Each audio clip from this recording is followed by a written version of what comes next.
présent dans une histoire de seconde chance. Il y a plus de 30 ans, Tahar, un Bruxellois, a été incarcéré à la prison de Forêt. Il a réussi sa réinsertion et s'occupe depuis plusieurs décennies de celle d'autres détenus et anciens détenus. Il sort un livre sur son parcours et une de nos équipes est allée à sa rencontre. Le 52 avenue de la Jonction.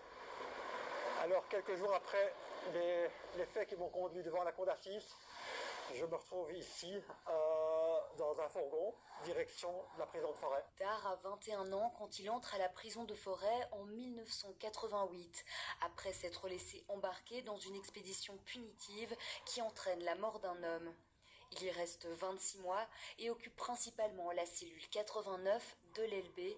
Son arrivée à la prison est un choc. On faisait nos besoins dans des WC chimiques, on avait un bar avant, c'était sale, hein. Et alors là, il me faudra quand même quelques mois pour accepter la situation et aussi me relever aussi, en disant maintenant, je ne vais pas rester à tourner en rond, il faut que je bouge. À ce moment-là, Tahar se recentre, il décide de suivre des cours et de travailler au sein de la prison.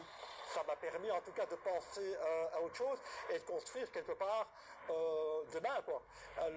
Sauf que j'ignorais ça, hein, soyons clairs, mais en tout cas le fait d'être en projet et au travail, ça ouvre les possibilités. Aujourd'hui, Tahar ouvre le champ des possibles pour d'autres via son collectif Désistance qui collabore avec la maison de détention de Forêt.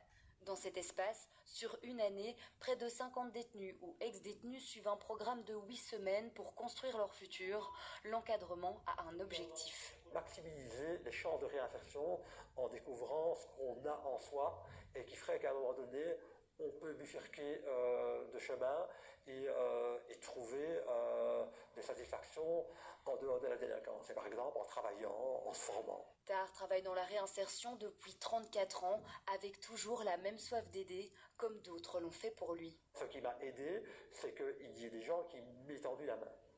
Et c'est ça qui m'a aidé. Et si le collectif Désistance ou n'importe quel projet de réinsertion peut faire ça, c'est déjà pas mal. Donc c'est tendre la main avec une alternative crédible. Aujourd'hui, l'éducateur espère incarner une réussite crédible pour les jeunes détenus. Son livre « En marge, en marche », dans lequel il raconte toute son histoire, paraît ce lundi.